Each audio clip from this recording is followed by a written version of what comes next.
নমস্কার শ্রোতা মণ্ডলী, বড়রা আমার প্রণাম নেবেন আর ছোটরা আমার ভালোবাসা নিয়ে আজকে একটি খুব সুন্দর ভিডিও নিয়ে আপনাদের সকলের সামনে উপস্থিত হয়েছি। আশা করছি যে এই ভিডিওটি আপনাদের সকলেরই খুব ভালো লাগবে। তো চলুন কথা না বাড়িয়ে ভিডিওটা শুরু করা যাক। তুমি এত আপনার হয়ে কোথায় আছো? তুমি যে পিতা অপেক্ষা পিতা, মাতা অপেক্ষা মাতা, ভ্রাতা অপেক্ষা ভ্রাতা, বন্ধু অপেক্ষা বন্ধু, আত্মীয় অপেক্ষা আত্মীয়। তুমি কোথায় আছো? তোমার দেখা কি পাবো না? তুমি ব্যতীত আর যে ঠিক ঠিক লোক কেউ নেই। তোমার কাছে আবদার করব না তো কার কাছে করব?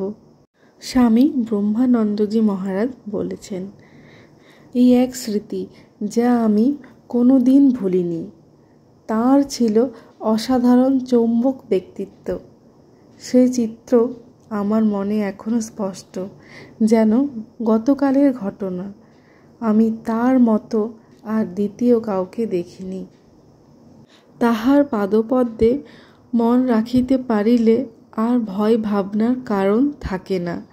কৃপা করিয়া তাহার চরণে মন রাখিতে দিন, এইমাত্র তাহার নিকট ঐকান্তিকী প্রার্থনা। স্বামী তুরীয়ানন্দজি মহারাজ বলেছেন। পরম পূজ্যপাদ ষোড়শ সংঘাধ্যক্ষ শ্রীমৎ স্বামী স্বরূপানন্দজি মহারাজের পুত্র চরণ চিহ্ন।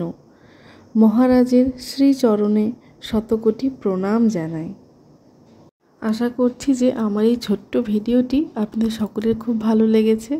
এরকম নিত্য নতুন ভিডিও পেতে প্লিজ আমার চ্যানেলটিকে লাইক, শেয়ার, সাবস্ক্রাইব করে পাশে থাকবেন। আজ এই পর্যন্ত, দেখা হবে নেক্সট ভিডিওতে। জয় ঠাকুর, জয় মা, জয় স্বামীজি।